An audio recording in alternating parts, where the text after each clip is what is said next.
สบายดีพี่น้องเนาะมื้อนี้ก็เป็นมื้อที่ว่าอากาศดีฝนเริ่มหยุดน้อยนึงแต่พ่อใหญ่เพิ่นก็เอิ้นแหละอาจารย์ไว้น้อยๆว่าซั่นเด้เพิ่นเอิ้นทำบ่ได้เสียงแนวนี้ดอกเสียงน้อยๆๆผู้เว้าเฮ็ดเองตัวนั้นคิดเอาเองเอากระแจรถมาอันนั้น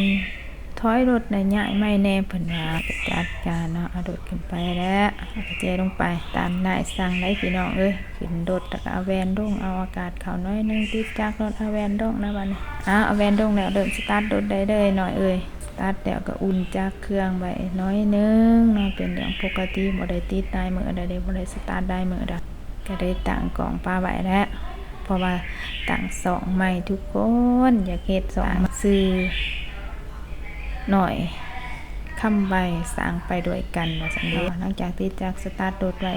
อุ่นเครื่องน้อยนึงแล้วก็เกียมจะสิถอยและทุกคน